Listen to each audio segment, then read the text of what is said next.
Welcome to The Explainer. Okay, let's just jump right into this. Have you ever walked into a store for like one single item and somehow left with a completely full cart? Or maybe you've blindly paid a premium for a brand new device when a cheaper one does the exact same thing. Well, today, we're uncovering the hidden psychological tactics, the consumer behavior models, and the absolutely brilliant business strategies that the world's biggest mega brands use to attract us, immerse us, and totally lock us in. Because you see, this isn't just about what they sell, it's about how they map out the human mind. So here's our roadmap for this explainer. First, the invisible business strategy. Then, hooks, loss leaders, and taste. Third, mastering the Gruen effect. Fourth, building the ultimate ecosystem.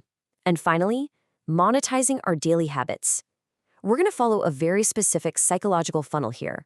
Attract, immerse, and lock in. Let's get started.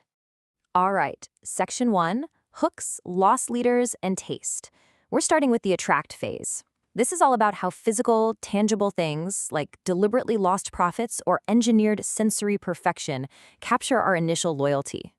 Now, what's really fascinating here is the sheer defiance of economics.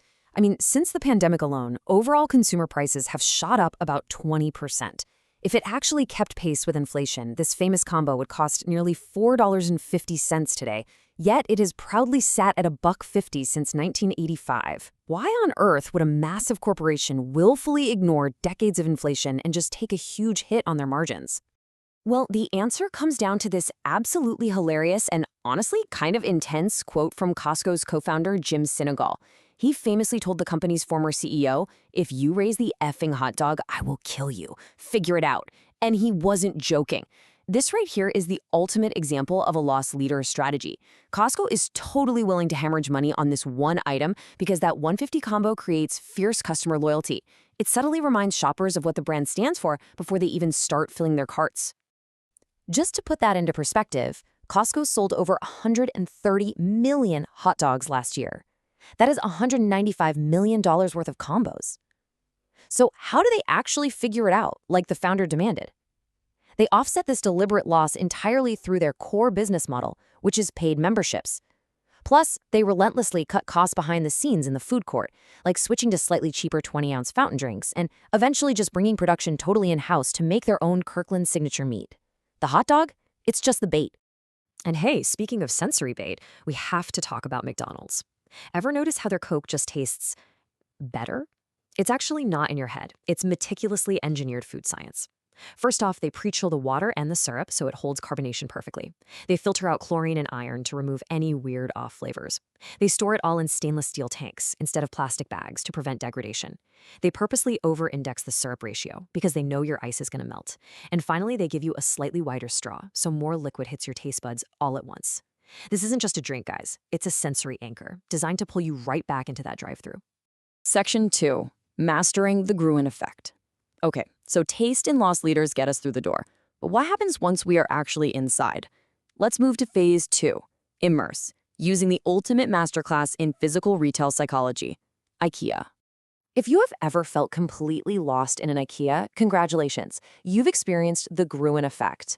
Walking into an IKEA is basically like entering a 300,000 square foot maze. The layout is intentionally bewildering. It completely strips away your original shopping intentions and just replaces them with this continuous stream of new desires. See, we all like to think of ourselves as hyper-rational consumers, going in for just a simple Billy bookshelf, which, fun fact, are so popular they sell one every 5 seconds globally. But IKEA's own team admits that a staggering 60% of purchases are pure impulse buys, compared to just 20% that are based on actual logic and need. They aren't just selling furniture, they are selling the impulse itself. Retail psychologists actually categorize these tactics as psychological weapons. Take the winding path, for example. Because it's essentially a one-way street, you are forced to see their entire catalog. But it also creates this really clever false sense of scarcity. If you see a weird little lamp you kind of like, you toss it in your cart because you definitely don't want to backtrack a whole mile to find it later, right? Mirrors prime you to literally see yourself in the space. The fully decorated display rooms build contextual familiarity. And those overflowing wire bins full of random items, they subconsciously scream, "cheap deal," even if you absolutely didn't need the item. But honestly, their wildest weapon might just be the Swedish meatball. IKEA's food court dates back to the 1950s, based on the founder's logic that it's just hard to do business on an empty stomach. But the psychology goes way deeper than that. A 2012 study in Italy found that shoppers who ate in the food court spent, on average, twice as much on home furnishings. Why? Because getting a full, hot meal for a shockingly low price subconsciously signals to your brain that the high-margin sofa you're about to go buy must also be a totally fair deal. It just magically lowers your overall price resistance. Section 3, Building the Ultimate Ecosystem. So, we've explored how physical space immerses us. Now let's move to our final phase, lock-in. And literally, no one builds a digital trap quite like Apple. Apple doesn't just sell tech. They sell what marketing scholars call complementary asset specificity. Basically, your Apple devices are tangibly more valuable when used together. Features like AirDrop and Universal Clipboard, they only work within their walls. An Apple Watch is effectively a useless brick without an iPhone to activate it. Their custom Apple silicon chips mean your phone apps can now run right on your laptop. Even their massive privacy features, like app tracking transparency, are pitched as these incredible benefits you only get if you stay safely inside their controlled walls. And this changes everything about how we value their products. Apple rarely, if ever, competes on the price of an individual device. Instead, they leverage the sheer, exhausting friction of switching costs. I mean, think about it. Leaving Apple means relearning an entirely new operating system, repurchasing all of your apps, risking your iCloud photos, and breaking your family's group chats. Nobody wants to do that. By shifting the value from the individual product to the systemic ecosystem, Apple maintains an almost unbelievable customer loyalty rate of over 90%. And this isn't just a fun theory. Back in 2023, CEO Tim Cook reported 2 billion active Apple devices worldwide. That is not just a user base, that is a fully locked-in population.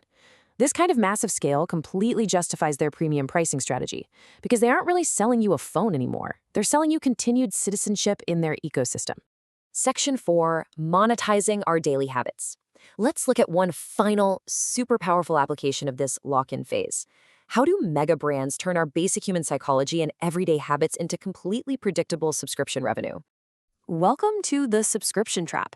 Platforms like Netflix just don't operate on traditional purchasing logic. Instead, they are selling you comfort, control, and endless choice, right from your couch. They aren't just analyzing viewer data, they are analyzing human attachment. Binge watching is an emotional pattern that they've successfully converted into a recurring monthly fee. Basically, they've made your attention their product. But nowhere is the psychology of the subscription more potent than with Amazon Prime. Some absolutely stunning data out of France in 2022 reveals the sheer power of this model. Check this out. A non-Prime shopper buys about 16 times a year, spending roughly 944 euros. But the second someone pays that 69 euro annual Prime fee, their behavior completely mutates. Prime subscribers purchase over 71 times a year. That's almost 6 times a month. And their total annual spend skyrockets to over 3,700 euros. When you eliminate the friction of delivery costs, Amazon just becomes the default answer for every single consumer need.